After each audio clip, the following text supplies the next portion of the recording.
नमस्कार, स्वागत है आपका साधना न्यूज में। मैं आपके सक्सेना आपके साथ आइए एक नजर डालते हैं राजस्थान की तमाम बड़ी खबरों की ओर। लेकिन उससे पहले मैं आप सभी को बता दूं कि आज वर्ष 2020 और 21 का वित्त मंत्री निर्मला सीतारमण ने बजट पेश किया है, जिसके अंतर्गत मध्यम वर्ग के लोगों को लग रहा था कि उन्हें टैक्स से संबंधित कुछ छूट प्रदान की जाएगी, लेकिन उन सभी की छूट पर एक बार फिर से पानी फिरता हुआ नजर आया है। साथ ही आप सभी को बता दूं कि टैक्स का स्लेब भले ही नहीं बदला हो, लेकिन टैक्स से जुड़ी 6 बड़ी घोषणाएं की गई हैं, जिन्हें आप सभी के लिए जानना बेहद जरूरी है। तो आइए नजर डालते हैं उन 6 बड़ी घोषणाओं की ओर और राजस्थान की तमाम बड़ी खबरों की ओर।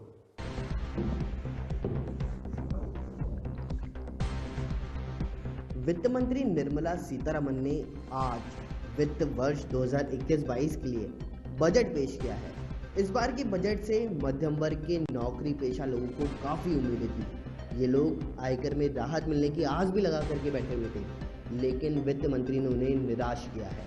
आईटी स्लैब में किसी भी तरह का बदलाव नहीं किया गया और इसके बावजूद वित्त मंत्री ने 6 घोषणाएं की हैं। पहला, निर्मला सीतारमण ने इस बार के बजट में 75 वर्ष से ज्यादा उम्र के बुजुर्गों को राहत प्रदान की है। इस श्रेणी में आने वाले वैसे वरिष्ठ नागरिक जिनके आय का स्रोत सिर्फ पेंशन और ब्याज है, उन्हें इनकम टैक्स रिटर्न फाइल करने की जरूरत नहीं होगी। दूसरा, बजट पेश करते हुए निर्मला सीतारमण ने केंद्र सरकार की एक महत्वपूर्ण योजना को लेकर भी घोषणा की है। उन्होंने टैक्स से जुड़े केसों को फिर से खोलने की अवधि को 6 वर्ष से कम कर 3 साल करने का ऐलान किया। वहीं अगर हम बात करें तीसरी की ओर, तो तीसरी, वित्त मंत्री ने आयकर दाताओं को राहत प्रदान की है। अब कैपिटल गेन और ब्याज से हुई आय प्री फाइल होगी, मतलब उसे अलग से करने की जरूरत नहीं होगी। वहीं केंद्र सरकार ने आयकर अपीलीय न्यायाधिकरण को फैसले बनाने और national income tax appellate tribunal centre बनाने का प्रस्ताव भी किया है। साथ ही साथ पांचवा, डिजिटल माध्यम से ज़्यादातर व्यवसाय करने वाली कंपनियों को टैक्स ऑडिट से मिलने वाली छूट 2 गुनी करने की घोषणा भी की गई है। साथ ही आपको बता दूं कि छठवां, उन्होंने यह बताया कि 50 लाख रुपए से ज़्यादा की आय छुपाने से जुड़े मामलों को 10 साल के बाद फिर से खोला जा सकेगा। बजट पूरी तरह से निराशाजनक है। जनता की आकांक्षाओं पर पानी फेरने वाला है। ना तो इस बजट में महंगाई कम करने का कोई प्रावधान है, ना ही रोजगार सृजन का कोई रोड मैप है। और सबसे बड़ी विडंबना यह है कि जिन राज्यों में आसन चुनाव है, उनके लिए थोथी घोषणाएं कर दी गई है, लोक लुभावन घोषणाएं। और अन्य राज्य जो गैर भाजपा शासित है, मसलन राजस्थान हुआ, छत्तीसगढ़, पंजाब, वेस्ट बंगाल को इस फोकस किया, लेकिन अन्य राज्य जो गैर भाजपा शासित है, उनके लिए कोई योजनाएं घोषित नहीं की है। इससे साफ पता चलता है कि राजनीतिक प्रतिद्वंदिता या राजनीतिक द्वेषता हावी रही है बजट की घोषणाओं में। और रसोई गैस के दाम को कम करने, पेट्रोल डीजल के दामों को कम करने का कोई प्रावधान नहीं, जिससे कमर तोड़ महंगाई बढ़ी हुई है और आम जनता को इससे कोई राहत नहीं मिला। साथ ही साथ मध्यम वर्ग के लिए टैक्स स्लैब में कोई परिवर्तन नहीं किया गया। कोविड त्रासदी की मार झेलने वाले एमएसएमई को लेकर या गरीब जनता के रोजगार को लेकर कोई प्रावधान नहीं किया जाना सरकार की संवेदनहीनता का परिचायक है।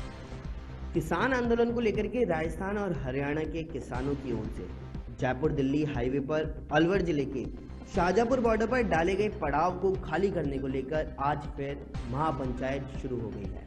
इस महापंचायत में राजस्थान और हरियाणा बॉर्डर पर स्थित 84 गांवों के लोग शामिल हो रहे हैं। ग्रामीणों की महापंचायत को देखते हुए बॉर्डर से धरना दे रहे किसानों को पुलिस ने करीब 100 मीटर राजस्थान की सीमा की तरफ धकेल दिया। उसके बाद अब पुलिस बॉर्डर के फ्रंट पर खड़ी हो गई है।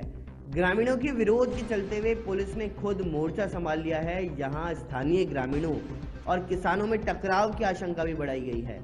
हरियाणा की तरफ ग्रामीणों की महापंचायत चल रही है, तो वहीं बॉर्डर पर हरियाणा की तरफ ग्रामीणों की महापंचायत के दौरान इन गांवों के ग्रामीणों ने 2 दिन पहले शुक्रवार को महापंचायत कर राजस्थान और हरियाणा प्रशासन को रविवार तक का समय दिया था।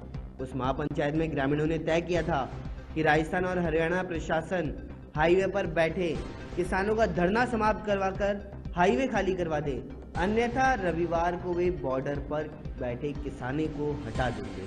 किसानों के नहीं हटने के कारण अब बॉर्डर पर बैठे किसान और 84 गांव के ग्रामीण आमने सामने हो गए हैं। और दोनों तरफ भारी पुलिस बल भी देखने को मिल रहा है। लोक परिवहन और निजी बसों के विरोध में रोडवेज कर्मचारी लामबंद हो गए हैं।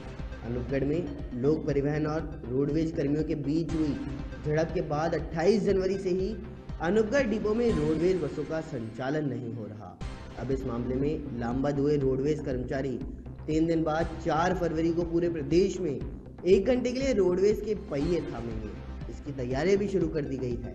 Rajasthan state roadways employees union AITUC के प्रदेश अध्यक्ष ML यादव ने बताया कि 3 दिन पहले अनूपगढ़ में बस स्टैंड के बाहर से सवारी उठाने को लेकर लोक परिवहन और रोडवेज कर्मियों के बीच झड़प हुई थी। इस घटना के बाद 28 जनवरी से ही अनूपगढ़ डिपो में बस का संचालन नहीं हो रहा है। उसके बाद श्री गंगानगर और हनुमानगढ़ डिपो से भी बसों का संचालन बंद हो चुका है, लेकिन अभी तक स्थानीय प्रशासन ने इस बारे में कोई भी कार्यवाही नहीं की है। संयुक्त मोर्चा ने भी किसान आंदोलन का ऐलान किया है। इसके विरोध में संयुक्त मोर्चा ने भी आंदोलन का ऐलान करते हुए इसके तहत 4 फरवरी को 1 घंटे के लिए प्रदेश भर में रोडवेज बसें पहिए थामे जाएंगी। 4 फरवरी को दोपहर 1 से 2 बजे तक रोडवेज बसों का संचालन बंद रहेगा और इसके लिए रविवार को राजस्थान रोडवेज के श्रमिक संगठनों के प्रदेश स्तरीय संयुक्त मोर्चे की एटक के जयपुर स्थित प्रदेश कार्यालय में बैठक की गई है। इसमें इस निर्णय पर मुहर लगाई जा चुकी है। प्रदेश में कक्षा 6 से लेकर के 8वीं तक के बच्चे अब 8 फरवरी से स्कूल जा सकेंगे। सीएम अशोक गहलोत ने प्रदेश में कोरोना संक्रमण के मामलों की संख्या में लगातार कमी आने और स्थिति नियंत्रण में रहने के चलते हुए आगामी 8 फरवरी से स्कूलों को 6 से लेकर के 8 तक के बच्चों के लिए खोलने का निर्णय लिया है।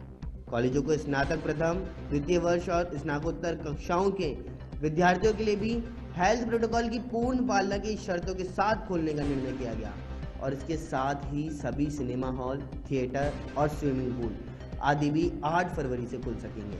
हालांकि अभी 50% उपस्थिति या क्षमता के साथ ही ये सब खोलने की छूट दी गई और इस दौरान हेल्थ प्रोटोकॉल की भी पूरी पालना करनी होगी।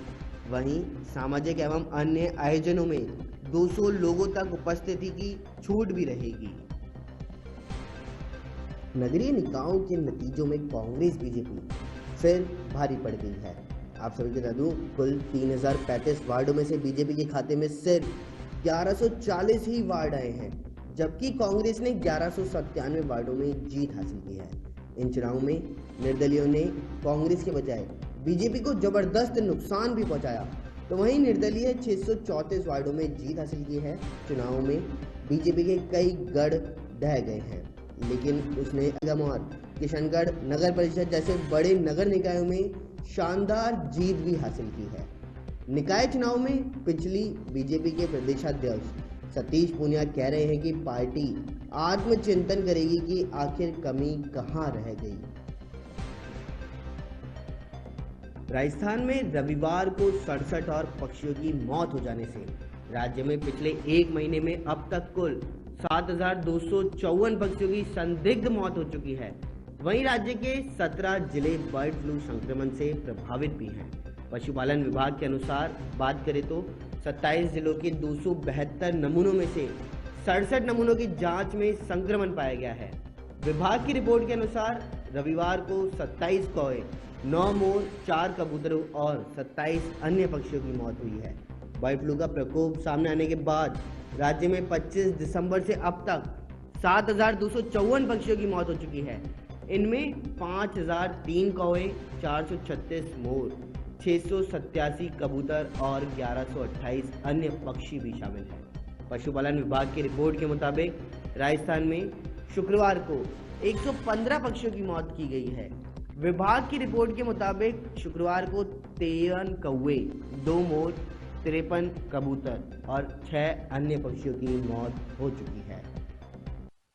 राजस्थान की तमाम बड़ी खबरों में बस इतना ही। देखते रहिए सादा न्यूज। नमस्कार।